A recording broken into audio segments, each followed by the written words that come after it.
Welcome back to Fin's kitchen. இன்னைக்கு chicken வச்சு ஒரு ஜப்பான் சிக்கன் செய்யலாம். அது எப்படி செய்யுதுன்னு பார்க்கலாம். நல்லா ரொம்ப நல்லாவே இருக்காது. பசங்களுக்கு ஒரு முறை செஞ்சு கொடுத்தீங்கன்னா திருப்பி செஞ்சு சொல்லி கேட்பாங்க. அது எப்படி செய்யலாம் பார்க்கலாம் வாங்க. ஜப்பான் சிக்கனுக்கு நான் சிக்கன் வந்து போன்லெஸ் சிக்கன் எடுத்துருக்கிறேன். இந்த மாதிரி பீஸ் போட்டு வாங்கிட்டு வந்துடலாம். இதை வந்து நல்லா வாஷ் பண்ணி வச்சுட்டுருக்கிறேன். இப்போ இதுக்கு வந்து தேவையான பவுடர் சேர்த்துக்கலாம். வந்து கார்ன்ஃப்ளவர் மாவு எடுத்துருக்கிறேன். இது வந்து டீஸ்பூனில் இந்த டீஸ்பூனில் வந்து 12 டீஸ்பூன் அளவு எடுத்துருக்கிறேன் கார்ன்ஃப்ளவர் மாவு. இதை அப்படியே பவுலில் சேர்த்துக்கலாம். மைதா வந்து அதே டீஸ்பூனில் 6 டீஸ்பூன் எடுத்துருக்கிறேன். கார்ன்ஃப்ளவர் எவ்வளோ எடுக்கிறோமோ அதில் வந்து பாதி அளவு மைதா எடுத்துக்கலாம். நீங்கள் இதே 1/2 கிலோ சிக்கன் செஞ்சீங்கன்னா இதில் அப்படியே பாதியாக 6 டீஸ்பூன் வந்து கார்ன்ஃப்ளவர், 3 டீஸ்பூன் மைதா சேர்த்துக்கோங்க. நல்லா கலந்துடலாம். கார்ன்ஃப்ளவர் அதிகமாக இருக்கணும், மைதா கம்மியாக இருக்கணும், அப்போ தான் நல்லாயிருக்கும்.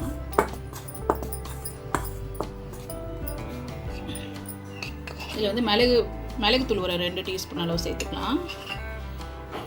இது காரத்துக்கு வெறும் மிளகுத்தூள் மட்டும்தான். மிளகாத்தூளும் சேர்க்கலாம், சேர்த்தா நம்மளுக்கு கலர் மாறி வரும், அந்த ஒயிட் ஆறு வராது.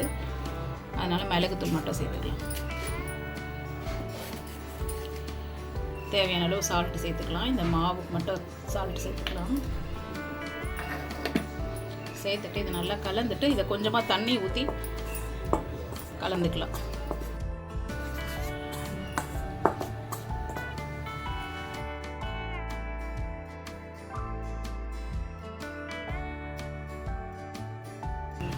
ரொம்ப தண்ணி ஊற்றிடாதீங்க, ஒரு மாதிரி தண்ணியாக போயிடும், நம்மளுக்கு சிக்கனில் ஒட்டாது மாவு.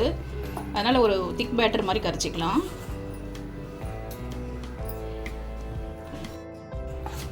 இந்த அளவுக்கு இருக்கணும், கொஞ்சம் நல்லா திக்காகவே இருக்கட்டும். இப்போ இதில் வந்து நம்ம எடுத்து வச்சுருக்கிற சிக்கனை போட்டு கலந்துடலாம்.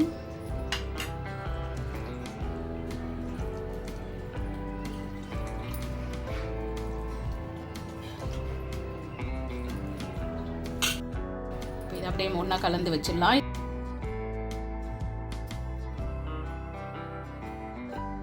அப்படியே கலந்துட்டு ஒரு 1/2 மணி நேரம் அப்படியே ஊறட்டும் இந்த மாவுலையே. நம்ம அப்புறமா இதை பொரிச்சிக்கலாம்.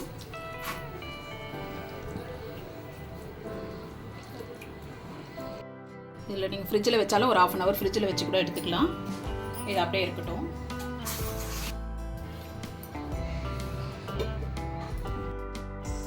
சிக்கன் நம்ம ஊற வச்சது 1/2 மணி நேரமாக ஆயிடுச்சு.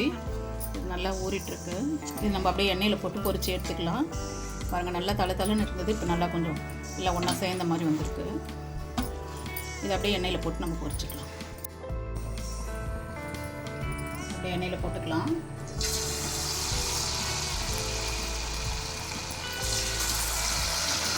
ரொம்ப அடுத்து ஃபாஸ்ட்டாக வச்சிடாதீங்க, மீடியம் ஃப்ளேமில் வச்சுக்கோங்க.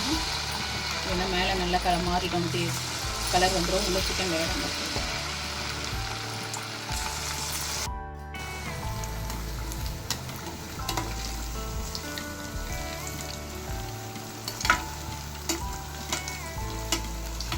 சிக்கன் கொஞ்சம் நல்லா வெந்ததும் இதை எடுத்துடலாம் எண்ணெயிலேருந்து.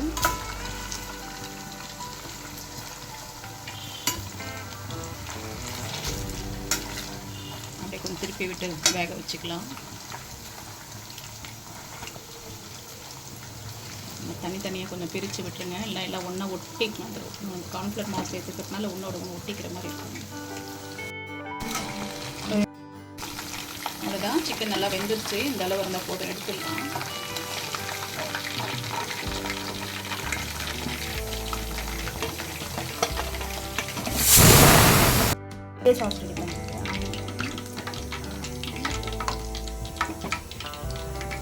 மீதி இருக்கிற சிக்கனையும் ஒரு பேட்சாக நான் போட்டு எடுத்துக்கிறேன். இன்னும் கொஞ்சம் சிக்கன் இதில் போட்டுக்கிறேன்.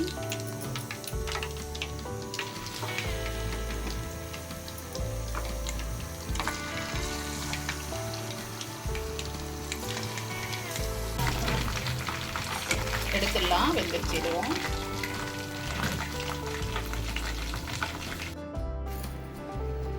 அவ்வளோதாங்க, சிக்கன் பொரிச்சிட்டோம், எடுத்து வச்சுக்கலாம். இது இப்போ சாஸ் பண்ணி அதில் சேர்க்கலாம். சாஸ் பண்ணுறதுக்கு ஒரு பேன் வச்சுருக்கிறேன். பேன் சூடாக இருந்ததும் இதில் வந்து ஒரு 4 டேபிள் ஸ்பூன் வந்து பட்டர் வச்சுருக்கிறேன். இதை அப்படியே நான் சேர்த்துக்கிறேன். சும்மா ஈவினிங்கில் அப்படியே ஸ்டார்டட் மாதிரி கூட பண்ணி நீங்கள் கொடுக்கலாம். இது ஒரு டிஃப்ரெண்ட்டாக இருக்கிறதுனால சாப்பிடுவாங்க. அதுவும் காரம்லாம் இல்லாமல் இருக்கிறதுனால பசங்க விரும்பி சாப்பிடுவாங்க. பட்டர் மெல்ட் ஆகிடுச்சு. நான் அதில் வந்து பூண்டு வந்து ஒரு 10 பல் பூண்டு பொடியாக கட் பண்ணி வச்சுருக்கிறேன், அது சேர்த்துக்கிறேன். இந்த பட்டர்லேயே இந்த பூண்டு கொஞ்சம் நல்லா செவந்து வரட்டும்.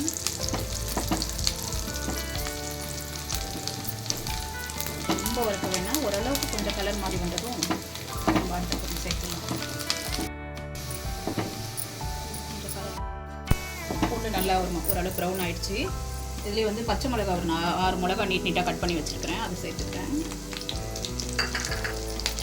இப்போ வந்து இந்த பச்சை மிளகாவும் அந்த மிளகு தூள் காரம் மட்டும்தான். இந்த பட்டரில் நல்லா இதை வதக்கிட்டு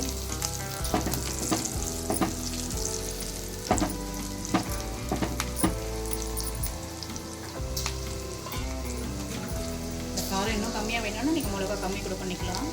இதில் வந்து நம்ம ஒரு 300 to 400 ml பால் வச்சுருக்கிறேன். நம்மளுக்கு சாஸ் எவ்வளோ திக்னஸ் வேணுமோ அதுக்கு தகுந்த மாதிரி நம்ம பால் சேர்த்துக்கலாம். பால் காய்ச்சி ஆற வச்ச பால் இது நல்லா கொதிக்கட்டும்.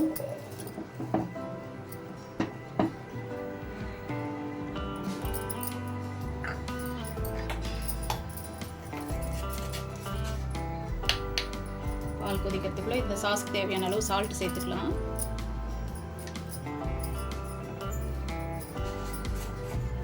ஒரு ஸ்பூன் அளவு சுகர் சேர்த்துக்கலாம். இது ஒரு மைல்டாக ஸ்வீட்னஸாக இருக்கும் இது இந்த டிஷ்ஷு.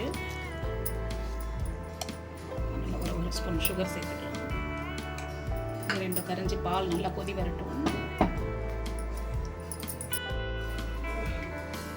அதுக்குள்ளே இந்த முந்திரியை பவுட்ரு பண்ணிக்கலாம். இது ஒரு 60 கிராம் முந்திரி, இது ஜாரில் சேர்த்து இது அப்படியே பவுட்ரு பண்ணிக்கிறேன்.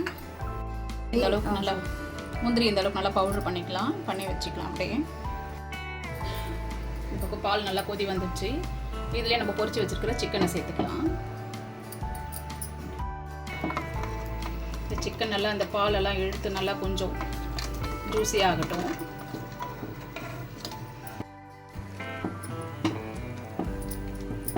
பால்லே இது நல்லா இது ஒரு நிமிஷம் கொதிக்கட்டும். கொதிச்சு நான் கொஞ்சம் சாஃப்ட் ஆனதும் நம்ம இந்த முந்திரி பவுடர் பண்ணியிருக்கிறோம்ல அதை இதில் சேர்த்துக்கலாம்.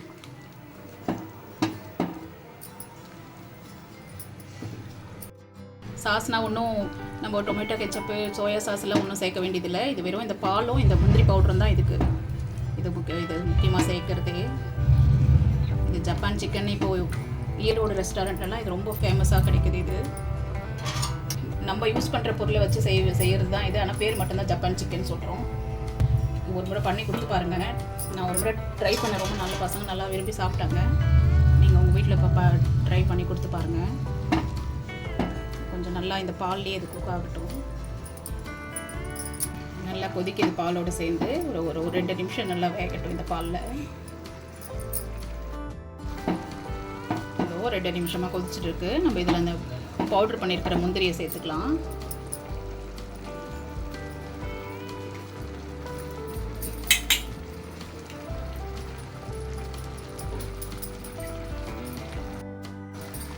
சேர்த்துட்டு இதை நல்லா கலந்துருக்கலாம்.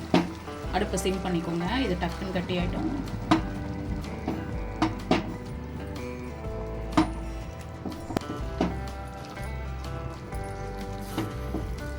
அவ்வளோதாங்க, இதை நல்லா கலந்து விட்டுட்டு எடுத்துடலாம். அவ்வளோதான், ஜப்பான் சிக்கன் அவ்வளோதான் ரெடி ஆகிடுச்சு.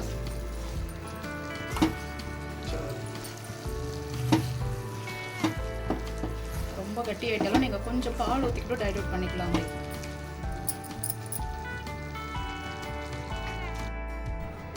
கொஞ்சம் ஸ்பைஸியாக வேணும்னா இது மேலேயே சும்மா லைட்டாக பெப்பர் தூள் போட்டுக்கலாம்.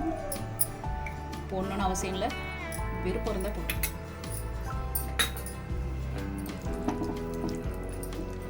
அவ்வளோதான், இதை அப்படியே கலந்துடலாம். கலந்துட்டு அடுப்பு ஆஃப் பண்ணிடலாம்.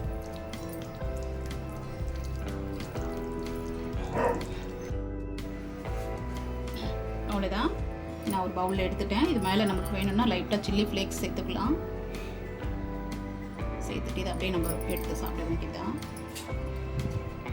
ரொம்ப நல்லா தாங்க இருக்குது. இது ஒன்றும் நான் ஒரு மாதிரி ரொம்ப டேஸ்ட்லெஸ்ஸெல்லாம் இல்லை, நல்லா டேஸ்ட்டாக தான் இருக்குது. நீங்கள் வீட்டில் ஒரு முறை ட்ரை பண்ணி பாருங்கள்.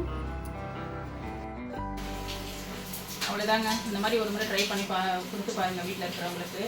இது பார்க்கறதுக்கு தான் ஒரு மாதிரி ஒயிட் கலரில் இருக்கிற மாதிரி இருக்கான டேஸ்ட் நல்லா தான் இருக்குது. நம்ம பெப்பர் எல்லாம் சேர்த்துருக்கணும். அதில் நம்ம சுகர் வேணால் கொஞ்சம் கம்மியாக சேர்த்துக்கலாம். ஹோட்டலில் நம்ம ரெஸ்டாரண்ட்டில் சாப்பிட்றப்ப கொஞ்சம் மைல்டாக ஸ்வீட்னஸ் நல்லாவே தெரியும். நம்ம லைட்டாக சேர்த்துக்கணும்னா அந்த அளவுக்கு தெரியறதில்ல.